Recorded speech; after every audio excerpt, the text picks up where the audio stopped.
ओम शांति।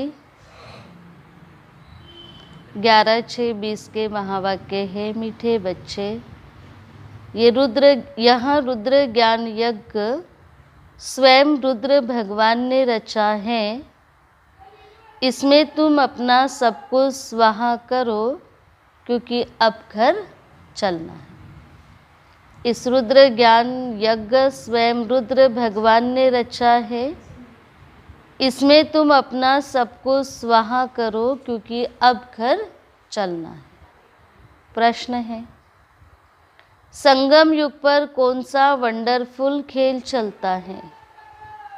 संगम युग पर कौन सा वंडरफुल खेल चलता है?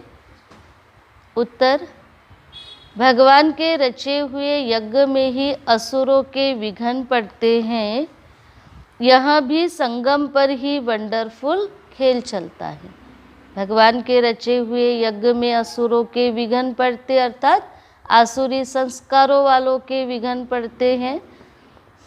यह भी संगम पर वंडरफुल खेल चलता है। ऐसा यज्ञ फिर सारे कल्प में नहीं रचा जाता। यहाँ है राजस्व अश्वमेध यज्ञ स्वराज्य पाने के लिए, इसमें ही विघ्न पड़ते हैं। ओम शांति। तुम कहाँ बैठे हो? इसको स्कूल अथवा यूनिवर्सिटी भी कह सकते हो, क्योंकि आप पढ़ाई पढ़ते हो ना। पढ़ाने वाला टीचर परमात्मा पढ़ाते हैं, इसीलिए इसको कहेंगे स्कूल या यूनिवर्सिटी। विश्वविद्यालय है जिसकी ईश्वरीय ब्रांचेस हैं। बाबा ने बड़े से बड़ी यूनिवर्सिटी खोली है। शास्त्र में रुद्र यज्ञ नाम लिख दिया। इस समय तुम बच्चे जानते हो, शिव बाबा ने ये पाठशाला अथवा यूनिवर्सिटी खोली है। उच्च ते उच्च बाप पढ़ाते हैं। उच्च ते उच्च बाप ऊंचे ते ऊंची पढ़ाई पढ़ाते हैं। यह तो बच्चों के बुद्धि में याद रहना चाहिए, भगवान हमको पढ़ाते हैं। उनका यहाँ यज्ञ रचा हुआ है, इसका नाम भी बाला है। रुद्र यज्ञ के नाम से इसका नाम भी बाला है। राजस्व अश्वमेध रुद्र ज्ञान यज्ञ, राजस्व अर्थात स्वराज्य पाने के लिए। अश्वमेध, यहाँ जो कुछ भी देखने में आता है उन सबको स्वाहा कर रहे हैं। शरीर भी स्वाहा हो जाता है, आत्मा तो स्वाहा हो नहीं सकती। आत्मा जर अमर अविनाशी है, आत्मा स्वाहा नहीं हो सकती है। अश्वमेध अर्थात शरीर सहित सब कुछ स्वाहा होना है। सब शरीर स्वाहा हो जाएंगे, बाकी आत्माएं वापिस भागेगी। यहाँ है संगम युग। बहुत आत्माएं भागेगी, बाकी शरीर खत्म हो जाएंगे। यहाँ है सब ड्रामा। तुम ड्रामा के वशीभूत चल रहे हो। बाबा कहते हमने राजस्व यज्ञ रचा है। यह भी ड्रामा प्लान अनुसार रचा गया है। ऐसे नहीं कहेंगे कि मैंने यज्ञ रचा है। ड्रामा प्लान अनुसार तुम बच्चों को पढ़ाने के लिए कल्प पहले मुआफी ज्ञान यज्ञ रचा है। बाबा कहेंगे ड्रामा प्लान अनुसार कल्प पहले मिसल, ये यज्ञ तुम बच्चों के लिए रचा है। मैंने रचा, यहाँ भी अर्थ नहीं निकलता। ड्रामा प्लान अनुसार यज्ञ रचा गया। कल्प कल्प रचा जाता है, यह ड्रामा बना हुआ है। और इस ड्रामा के लिए क्या कहते? बनी बनाई बन रही, अब कुछ बननी नहीं। ड्रामा प्लान अनुसार एक ही बार यज्ञ रचा जाता, यह कोई नई बात नहीं है, क्योंकि कल्प कल्प रचा जाता है, बार बार रचा जाता है, इसलिए कोई नई बात नहीं, न बाबा के लिए न बच्चों के लिए। अभी बुद्धि में बैठा है, बरोबर 5000 वर्ष पहले भी सतयुग था। अभी चक्र फिर रिपीट हो रहा है। फिर से नई दुनिया की स्थापना हो रही है। तुम नई दुनिया में स्वराज्य पाने के लिए पढ़ रहे हो। नई दुनिया की स्थापना हो रही है और नई दुनिया में स्वराज्य पाने के लिए तुम बच्चे पढ़ रहे हो। पवित्र भी ज़रूर बनना है, बनते भी वही हैं जो ड्रामानुसार कल्प पहले बने थे, अभी भी बनेंगे। जो ड्रामा प्लान अनुसार कल्प पहले बने थे, हाँ, वही अब पवित्र बनेंगे। इसलिए किन्हों को पवित्रता का ज्ञान आसान लगता, किन्हों को मुश्किल लगता। जो बार बार बने हैं, कल्प बने हैं, उन्हें आसान लगता है। साक्षी हो ड्रामा को देखना है और फिर पुरुषार्थ भी करना होता है। बच्चों को मार्ग भी बताना है। मुख्य बात है पवित्रता की। बाबा को बुलाते हैं, आओ पवित्र बनाकर हमको छी दुनिया से ले जाओ। बाप आए हैं घर ले जाने के लिए। बाबा आए हैं घर ले जाने के लिए। बच्चे अब छी दुनिया से घर चलो। बच्चों को पॉइंट्स तो बहुत दी जाती, मुख्य बात फिर भी बाप कहते मन मनाभो। पावन बनने के लिए बाबा को याद करते हैं, ये भूलना नहीं चाहिए। जितना याद करेंगे उतना फ़ायदा होगा। चार्ट रखना चाहिए। पावन बनने के लिए बाबा को याद करना है और बाबा के याद का चार्ट भी रखना चाहिए, ताकि पता चले कि 8 घंटे का पूरा चार्ट है कि नहीं तो फिर पिछाड़ी में फेल हो जाएंगे। अगर 8 घंटे का पूरा चार्ट नहीं रखेंगे तो अंत में फेल हो जाएंगे, और फेल वाले कहाँ जाएंगे? क्षत्रिय धर्म।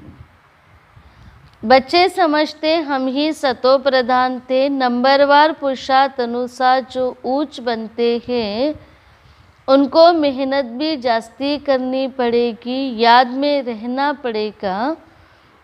यह तो समझते हो, बाकी थोड़ा समय है, फिर सुख के दिन आने हैं। धीरज धर मनवा धीरज धर, तेरे सुख के दिन आए कि आए। बाबा ने कहा कलयुग में थोड़ा समय है, फिर सतयुग आया कि आया। सतयुग माना सुख के दिन। बरोबर हमारे अतः सुख के दिन आने हैं। बाबा एक ही बार आते हैं, दुखधाम खलास कर अपने सुखधाम में ले चलते हैं। तुम बच्चे जानते हो अभी हम ईश्वरीय परिवार में हैं, फिर दैवी परिवार में जाएंगे। अब ईश्वरीय परिवार में हैं, सतयुग में जाएंगे दैवी परिवार। इस समय का ही गायन है, ये संगम ही पुरुषोत्तम उच्च बनने का युग है। तुम बच्चे जानते हो हमको बेहद का बाप पढ़ा रहे हैं, फिर आगे चलकर सन्यासी लोग भी मानेंगे, वह भी समय आएगा ना। अभी तुम्हारा प्रभाव इतना नहीं निकल सकता। क्यों? आगे चलकर सन्यासी भी मानेंगे, पर अब तुम्हारा प्रभाव नहीं निकल सकता, क्योंकि तुम अभी संपूर्ण नहीं हो। जब तुम संपूर्ण फरिश्ता कर्मातीत बन जाएंगे, तब तुम्हारा प्रभाव निकलेगा। अभी तुम्हारी वाणी काम करती है, फिर तुम्हारा संकल्प भी काम करेगा। अभी राजधानी स्थापन हो रही है, टाइम पड़ा है। पिछाड़ी में ये सन्यासी आदि भी आकर समझेंगे सृष्टि का चक्र कैसे फिरता, ये नॉलेज कोई में है नहीं। यहाँ भी बच्चे जानते हैं पवित्रता पर कितने विघ्न पड़ते हैं। अबलाओं पर अत्याचार होते द्रौपदी ने पुकारा है ना। वास्तव में तुम सब द्रौपदियाँ, सीताएं और पार्वतियाँ हो। द्रौपदी ने पुकारा, सीता ने रोया और पार्वती ने सोया। तो बाबा ने कहा बच्चे तुम सब पुकारने वाली द्रौपदी हो, पार्वतन में रहने वाली पार्वतियाँ हो। याद में रहने से अबलाए कुब्जाए भी बाबा से वर्षा पाली थी, याद में तो रह सकती है ना। भगवान ने आके यज्ञ रचा, इसमें कितने विघ्न पड़ते हैं, अभी भी विघ्न पड़ते रहते हैं। कन्याओं को ज़बरदस्ती शादी कराते हैं, नहीं तो मारकर निकाल देते। इसलिए पुकारती है, हे पतित पावन आओ। तो ज़रूर उनको रथ चाहिए जिसमें आकर पावन बनाए। जब अत्याचार होते हैं तो आत्माएं पुकारती है, पतित पावन आओ। फिर बाबा बच्चों की पुकार सुनकर साधारण रथ में आते हैं और आकर बच्चों को पावन बनाते हैं। गंगा के पानी से पावन नहीं बनेंगे, बाप ही आकर पावन बनाए, पावन दुनिया का मालिक बनाते हैं। पावन बनना समय की मांग है। बाबा ही आकर बच्चों को पावन बनाकर पावन दुनिया का मालिक बनाते हैं। तुम देखते हो इस पति दुनिया का विनाश सामने खड़ा है, क्यों न बाबा का बन जाए, स्वाहा हो जाए। जब पुरानी दुनिया का विनाश सामने खड़ा है तो बाबा कहते क्यों ना स्वाहा हो जाए। पूछते हैं स्वाहा कैसे हो, ट्रांसफ़र कैसे हो। बाबा कहते बच्चे ना स्वाहा हो जाओ। तो बच्चे पूछते हैं बाबा स्वाहा कैसे हो, ट्रांसफ़र कैसे हो। बाबा कहते बच्चे तुम इस साकार बाबा को देखते हो ना, यह खुद करके सिखा रहे हैं। जैसा कर्म हम करेंगे हमें देखकर और करेंगे। जैसा कर्म हम करेंगे हमें देखकर और करेंगे। ये बाबा का स्लोगन था साकार बाबा का, जैसा कर्म मैं करूँगा मुझे देख और करेंगे।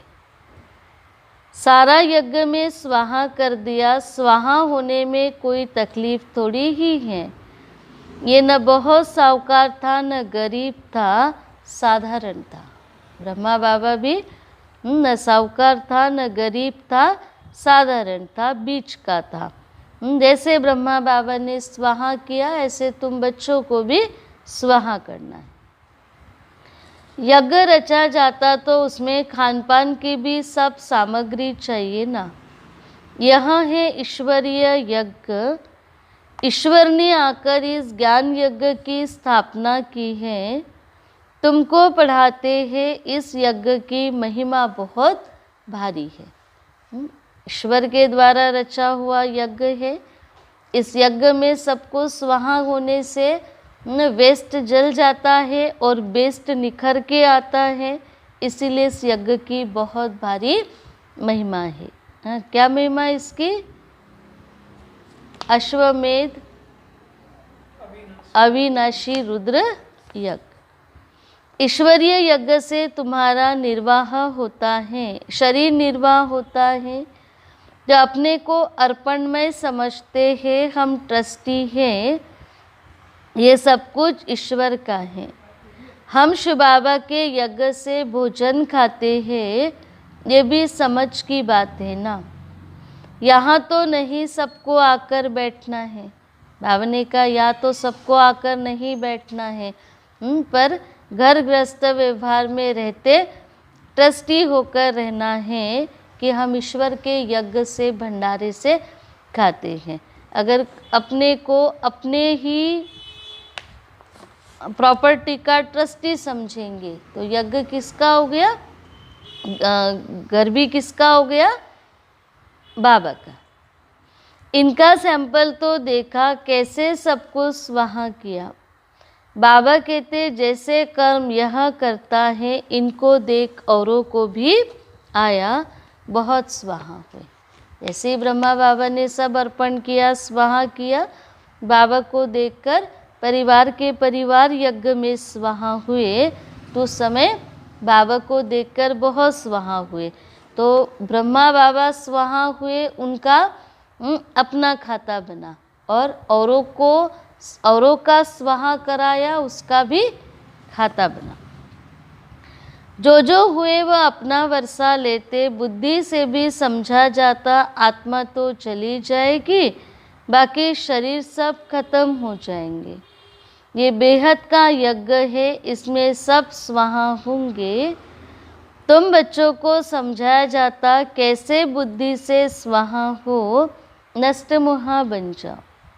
यह भी जानते हो ये सारी सामग्री खाक हो जानी है। कितना बड़ा यज्ञ है। वहाँ फिर कोई यज्ञ नहीं रचा जाता, न कोई उपद्रव होते हैं। हाँ, वहाँ पर ना कोई यज्ञ रचा जाता, ना कोई उपद्रव होते। यह सब जो भक्ति मार्ग के अनेक यज्ञ है वह सब खत्म हो जाते। ज्ञान यज्ञ एक ही भगवान है, ज्ञान सागर एक ही भगवान है। वही मनुष्य सृष्टि का बीज रूप सच्चित आनंद स्वरूप शरीर जड़ है और आत्मा चेतन है।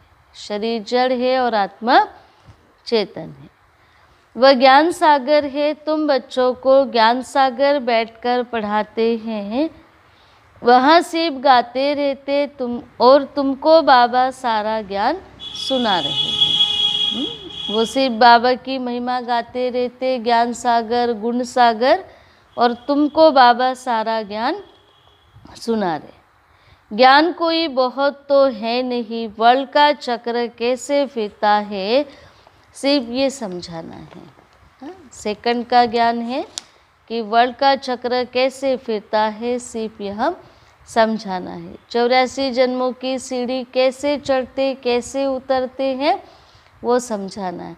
झाड़ की सैपलिंग कैसे लगती है, कैसे बढ़ता है, कैसे विनाश को पाता है, वो समझाना है। तो बाबा का ज्ञान कोई बहुत बड़ा नहीं है। यहाँ बाबा तुमको खुद पढ़ा रहे हैं। कहते मैं साधारण तन में प्रवेश करता हूँ, भागीरथ भी मशहूर है। जिस तन में स्वयं भगवान विराजमान है वो भाग्यशाली रथ ही भागीरथ है। ज़रूर मनुष्य ही होगा जिसमें बाप आएगा, उनका एक ही नाम चला आता है शिव, और सबके नाम बदलते हैं, इनका नाम नहीं बदलता। बाकी भक्ति में अनेक नाम रख दिए, यहाँ तो है ही शिव बाबा। भक्ति में अनेक नाम रख दिए, यहाँ तो है ही शिव बाबा। शिव कल्याणकारी कहा जाता, भगवान ही आकर नई दुनिया स्वर्ग स्थापन करते तो कल्याणकारी ठहराना। तुम जानते हो भारत में स्वर्ग था, अभी नरक है, फिर स्वर्ग जरूर होगा। इसको कहा जाता है पुरुषोत्तम संगम युग, जबकि बाप खिवैया बन तुमको इस पार से उस पार ले जाते हैं।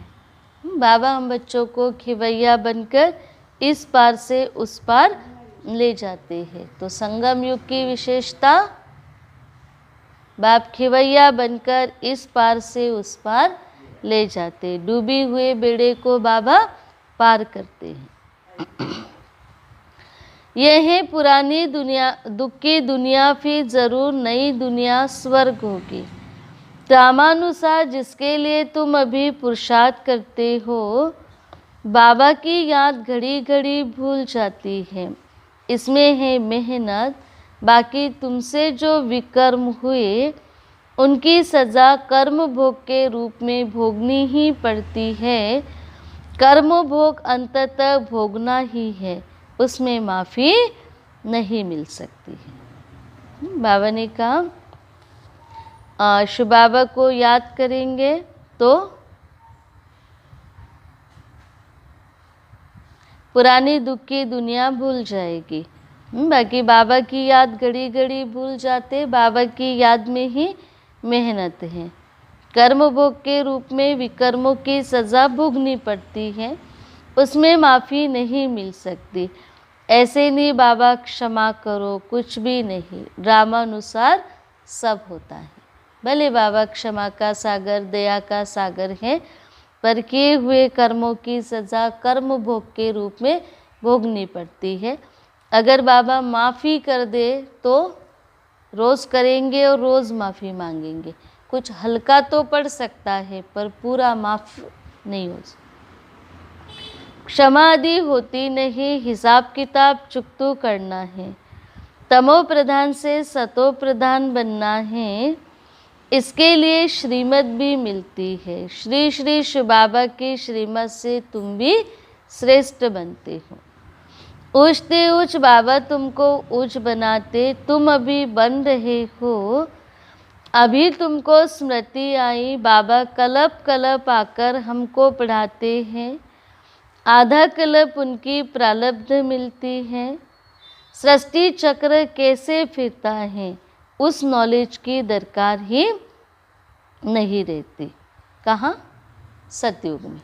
सृष्टि चक्र कैसे फिरता है, कैसे 84 की सीढ़ी हम उतरते हैं, इस नॉलेज की वहाँ दरकार ही नहीं है। चढ़ते समय नॉलेज की ज़रूरत है, उतरते समय नॉलेज की ज़रूरत। कल्प कल्प एक ही बार आकर बताते हैं कि ये सृष्टि का चक्र कैसे फिरता है। कल्प कल्प बाबा एक ही बात आकर बताते कि ये सृष्टि का चक्र कैसे फिरता है। तुम्हारा काम है पढ़ना और पवित्र बनना, योग में रहना है। तुम्हारा काम है पढ़ना, पावन बनना और उसके लिए योग में रहना। बाप के बनकर और पवित्र नहीं बनेंगे तो 100 गुना दंड पड़ जाएगा। नाम भी बदनाम हो जाता है, गाते भी है सद्गुरु का निंदक ठोर न पाए। भगवान का बनकर भी अगर नहीं बदले तो 100 गुना दंड पड़ेगा, क्योंकि बाप भोलानाथ है, साथ साथ धर्मराज भी है। सद्गुरु का निंदक ठोर न पाए। मनुष्य को पता ही नहीं ये कौन है, सद बाप ही सदगुरु सद टीचर होगा ना। तुमको पढ़ाते वह है, सच्चा सदगुरु भी है। जैसे बाप ज्ञान का सागर है, तुम भी ज्ञान के सागर हो ना। बाबा ने तो सारा ज्ञान दे दिया, जिससे जितना कल्प पहले धारण किया है उतना ही करेंगे। ज्ञान सागर ने तो अपना सारा ज्ञान दे दिया, कल्प पहले जिन्होंने जितना धारण किया उतना ही करेंगे। बाप तो दाता है ना, दाता ने दे दिया, अब लेने वाले कितना ले रहे उन पर डिपेंड है। पुरुषार्थ करना है, कर्म बिगड़ तो कोई रह न सके। कितने भी हठयोग आदि करते हैं वह भी कर्म है ना। यह भी एक धंधा है आजीविका के लिए। आत्मा जो कर्म करती है वो उसका धंधा है, धंधा भी करना पड़ता है आजीविका के लिए। नाम होता है बहुत पैसा मिलता, पानी पर आग पर चलते हैं, सिर्फ उड़ नहीं सकते, उसमें तो पेट्रोल आदि चाहिए ना। भाई चलने के लिए तो सिर्फ पैर चाहिए, पर उड़ने के लिए पंख चाहिए। अब ना ही पंख है ना पेट्रोल है, इसलिए आग पर चलते, पानी पर चलते, लेकिन इससे फ़ायदा कुछ भी नहीं।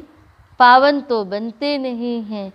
साइंस वालों की भी रेस है, उनकी है साइंस की रेस और तुम्हारी है साइलेंस की रेस। साइंस वाले तो उड़ भी सकते हैं, बाकी साइलेंस वाले मन और बुद्धि से अंतरिक्ष से भी पार जा सकते हैं। जहाँ साइंस वाले नहीं उड़ सकते वहाँ साइलेंस वाले उड़ सकते। साइंस वालों के लिए मशीनरी रिफाइन चाहिए और साइलेंस वालों के लिए बुद्धि रिफाइन चाहिए। सब शांति मांगते, बाबा कहते शांति तो तुम्हारा स्वधर्म है, अपने को आत्मा समझो। शांति तो तुम्हारा स्वधर्म है, अब अपने को आत्मा समझो। अपने घर चलना है शांति धाम, यह है दुख धाम।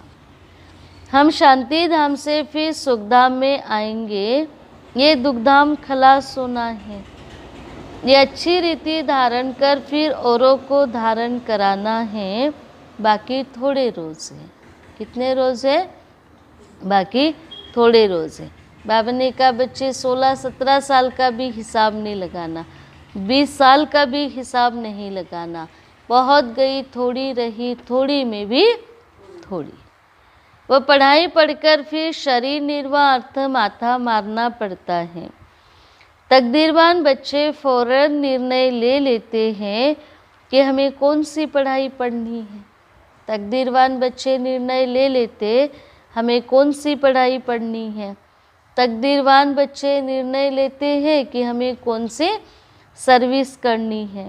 फिर उनको कोई कितना भी कहे कि ये ठीक नहीं है, आप ऐसे कैसे कर रहे हैं, तो बाबा ने कहा हाँ, तकदीरवान बच्चे सिर्फ अपने समझ से और बाप की श्रीमत पर चलेंगे। उस पढ़ाई से क्या मिलता है, इस पढ़ाई से क्या मिलता है? इस पढ़ाई से तो 21 जन्म की प्रारब्ध बनती है। तो ख्याल करना चाहिए हमको कौन सी पढ़ाई पढ़नी है। जिसको बेहद के बाप से वर्षा पाना है वह बेहद की पढ़ाई में लग जाते हैं। बेहद के बाप से वर्षा पाने वाले बेहद की पढ़ाई में लग जाते हैं। दुनिया में भी जिनको पढ़ना लिखना होता है वो अपने पढ़ाई में लग जाते, बाकी जिनको नहीं पढ़ना होता वो खेल कूद में लग जाते। तो यहाँ भी जिनको वर्षा पाना है वो पढ़ाई में लग जाते, परंतु ड्रामा प्लान अनुसार कोई की तकदीर में नहीं तो फिर उस पढ़ाई में चटक पड़ते हैं। तकदीर में नहीं तो पढ़ाई में चटक पड़ते, तकदीर में नहीं तो फिर और बातों में फंस पड़ते हैं। ये पढ़ाई नहीं पढ़ते, कहते फुर्सत नहीं मिलती। बाबा पूछते हैं कौन सी नॉलेज अच्छी है? कौन सी नॉलेज अच्छी है? ज्ञान सागर बाबा की नॉलेज अच्छी है। इस नॉलेज से और कोई ऊंची नॉलेज है नहीं।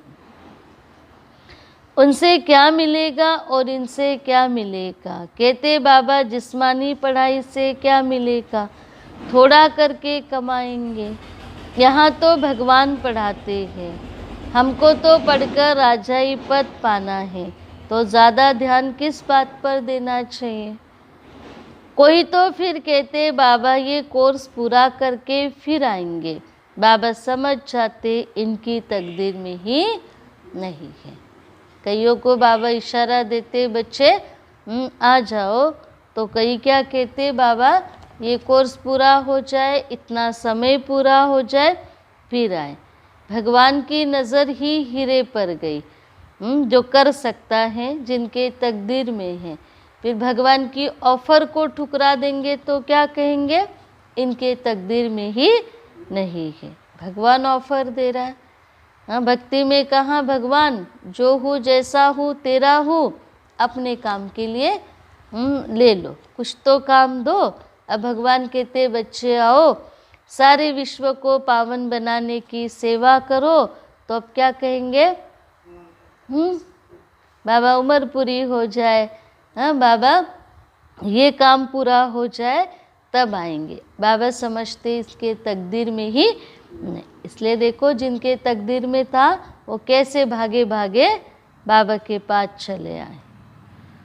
क्या होना है सो आगे चलकर देखना, क्या होना है सो आगे चलकर समझते। शरीर पर भरोसा नहीं तो फिर सच्ची कमाई में लग जाना चाहिए। जिसकी तकदीर में है वही अपनी तकदीर जगाएंगे, पूरा जोर लगाना है। हम तो बाबा से वर्षा लेकर छोड़ेंगे। बेहद का बाबा हमको राजाई देते तो क्यों न हम ये अंतिम जन्म पवित्र बनेंगे। इतने ढेर बच्चे पवित्र रहते, झूठ थोड़ी बोलते हैं। 1-2 नहीं, 100,000 नहीं, लाखों लोग पावन बनते हैं तो झूठ थोड़ी बोलेंगे। सब पुरुषार्थ कर रहे, पढ़ रहे, फिर भी विश्वास नहीं करते। अब विश्वास भी किनका होगा, निश्चय भी किनका होगा, जिनका कलप पहले हुआ उन्हीं का होगा। बेहद का बाप आते ही तब है जब पुरानी दुनिया को नया बनाना होता है। पुरानी दुनिया का विनाश सामने खड़ा है, ये बहुत क्लियर है। समय भी बरोबर वही है। अनेक धर्म है, सतयुग में होता है एक धर्म, यह भी तुम्हारे बुद्धि में है। तुम्हारे में भी कोई है जो निश्चय अजून कर रहे हैं। अरे निश्चय करने में टाइम लगता है क्या? शरीर पर भी भरोसा थोड़ी ही है, ज़रा भी चांस नहीं गंवाना चाहिए। चांस लेकर चांसलर बनना चाहिए। शरीर पर कोई भरोसा नहीं, समय का भरोसा नहीं, इसलिए ज़रा भी चांस नहीं गंवाना चाहिए, समय गंवाना ही चांस गंवाना है। किसी के तकदीर में नहीं तो ज़रा भी बुद्धि में नहीं आता। तकदीर में ही नहीं तो तस्वीर क्या करेंगे। तकदीर में नहीं तो बुद्धि में नहीं आता। अच्छा, मीठे मीठे सिकलदे बच्चों प्रति माता पिता बाप दादा का याद प्यार और गुड मॉर्निंग। रूहानी बाप की रूहानी बच्चों को नमस्ते। हम रूहानी बच्चों की रूहानी माता पिता बाप दादा को याद प्यार गुड मॉर्निंग और नमस्ते नमस्ते। धारणा के लिए मुख्य सार, सच्ची कमाई कर 21 जन्म के लिए अपनी तकदीर बनानी है। बाबा जो पढ़ाई पढ़ाते हैं वो पढ़ाई सोर्स ऑफ इनकम है। सच्ची कमाई करके 21 जन्म के लिए अपनी तकदीर बनानी है। शरीर पर कोई भरोसा नहीं है, इसलिए ज़रा भी चांस नहीं गंवाना। शरीर पर कोई भरोसा नहीं, इसलिए ज़रा भी समय नहीं गंवाना। दूसरा, नष्ट मोहा बनकर अपना सब कुछ रुद्र यज्ञ में स्वाहा करना है। स्वाहा कौन करेंगे? जो नष्ट मोहा होंगे। तो नष्ट मोहा बनकर अपना सब कुछ रुद्र यज्ञ में स्वाहा करना। अपने को अर्पण कर ट्रस्टी हो संभालना है। साकार बाप को फॉलो करना है। कैसे साकार बाप ने अपना सब कुछ स्वाहा किया, तो साकार बाप को स्वाहा करने में फॉलो करना है। साकार बाबा को फॉलो करने की शुरुआती कहाँ से करना है? त्याग, तपस्या, समर्पण और सेवा। वरदान, ग्लानि करने वालों को भी गुणमाला पहनाने वाले इष्ट देव महान आत्मा भव। ग्लानि करने वाले को भी गुणमाला पहनाने वाले इष्ट देव महान आत्मा भव। जैसे आजकल आप विशेष आत्माओं का स्वागत करते समय कोई गले में स्थूल माला डालते हैं, तो आप डालने वाले के गले में रिटर्न कर देते हो। ऐसे ग्लानि करने वाले को भी आप गुणमाला पहनाओ तो स्वतः ही आपको गुणमाला रिटर्न करेंगे। ज्ञान सागर बाबा देखो कैसे बात में से बात बाबा की निकली कि जैसे आजकल स्वागत करने वाला माला डालते हैं तो उसी माला को उसके गले में रिटर्न करते हैं।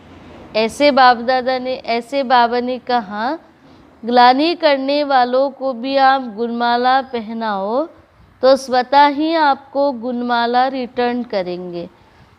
क्योंकि ग्लानि करने वाले को गुणमाला पहनाना अर्थात जन्म जन्म के लिए भक्त निश्चित कर देना। ग्लानि करने वाले को गुणमाला पहनाना अर्थात जन्म जन्म के लिए उसको अपना भक्त बना देना। ये देना ही अनेक बार का लेना हो जाता। यही विशेषता इष्ट देव महान आत्मा बना देती है। कौन सा? कोई किसी ने ग्लानि की माला पहनी तो भी आप उसको रिटर्न में गुणमाला पहनाओ तो वो फिर आपको गुणमाला पहनाएगा। ये अनेक बार का देना ही लेना हो जाता। ये इष्ट देव महान आत्मा बना देती है। अब वो गाली और ग्लानि की माला पहनाएगा, फिर भक्ति मार्ग में हमको फूलों की माला पहनाएगा। जैसे आजकल आप विशेष आत्माओं का स्वागत करते समय कोई गले में स्थूल माला डालते तो आप डालने वाले के गले में रिटर्न कर देते हो। ऐसे ग्लानि करने वाले को भी आप गुणमाला पहनाओ तो स्वतः ही आपको गुणमाला रिटर्न करेंगे। क्योंकि ग्लानि करने वाले को गुणमाला पहनाना अर्थात जन्म जन्म के लिए भक्त निश्चित कर देना। ये देना ही अनेक बार का लेना हो जाता। यही विशेषता इष्ट देव महान आत्मा बना देती है। स्लोगन: अपनी मनसा वृत्ति सदा अच्छी और पावरफुल बनाओ तो खराब भी अच्छा लगेगा। अपनी मनसा वृत्ति सदा अच्छी और पावरफुल बनाओ तो खराब भी अच्छा हो जाएगा। अपने मनसा शक्ति को शुद्ध और पावरफुल बना लो तो खराब भी अच्छा हो जाएगा। देखो आजकल चाहे व्यक्ति कैसा भी हो, पर कैमरे का ग्लास इतना अच्छा लगा देते हैं कि काला भी गोरा दिखने लगता है। लाइट्स ऐसी चला देते हैं जो काला भी गोरा दिखने लगता है। मेकअप ऐसा करा देते जो बुरा भी अच्छा दिखने लगता है। तो ऐसे ही बाबा कहते हैं अपनी मनसा को शुद्ध और पावरफुल बना लो तो खराब संस्कारों वाली आत्मा भी अच्छी दिखाई देने लगेगी, क्योंकि खुद अंधेरे में है तो सब अंधेरे में दिखाई देंगे। ऐसे ही बाबा कहते बच्चे अगर मनसा शक्तिशाली नहीं है तो दूसरे में भी शक्ति अनुभव नहीं होगी। जिस कलर का चश्मा पहनेंगे वही कलर दिखाई देगा ना। ऐसे जैसी मनसा किसी के लिए धारण करेंगे वैसा ही वो व्यक्ति दिखाई देगा। और बाबा कहते बच्चे किसी पर स्टैंप लगाने का तुमको कोई अधिकार नहीं है। हाँ, वो काम किसका है? बाबा का है। कोई बुरा है भी तो उसको बाबा पर ट्रांसफ़र कर दो। मीठे बच्चे, ये रुद्र ज्ञान यज्ञ स्वयं भगवान ने रचा है। इसमें तुम अपना सब कुछ स्वाहा करो, क्योंकि अब घर चलना है। संगम पर कौन सा वंडरफुल खेल चलता? भगवान के रचे हुए यज्ञ में आसुरी विघ्न पड़ते हैं। यह भी संगम पर ही वंडरफुल खेल चलता है। ऐसा यज्ञ फिर सारे कल्प में नहीं रचा जाता। यह है राजस्व अश्वमेध यज्ञ। स्वराज्य पाने के लिए इसमें ही विघ्न पड़ते हैं। आसुरी संस्कारों के इसमें विघ्न पड़ते हैं। शास्त्र में भी दिखाते हैं ना कि ऋषि मुनि यज्ञ रचते थे और असुर आकर उनमें विघ्न डालते। तो असुर कौन है? आसुरी संस्कारों वालों के इसमें विघ्न पड़ते हैं। बाबा ने कहा बच्चे तुमको क्या बनना है? यज्ञ रक्षक बनना है। और यज्ञ रक्षक आत्मा कौन है? जो अच्छे संस्कारों वाली है, जो बाप की श्रीमत पर चलने वाली है। हाँ, यज्ञ के लिए ईमानदार, वफादार, फरमान बरदार है, वो आत्मा यज्ञ रक्षक है। ऐसे यज्ञ रक्षक आत्मा को ही सतयुग का राज्य अधिकार मिलेगा। इसलिए ना विघ्न रूप बनना है, समाधान स्वरूप बनना है। ओम शांति।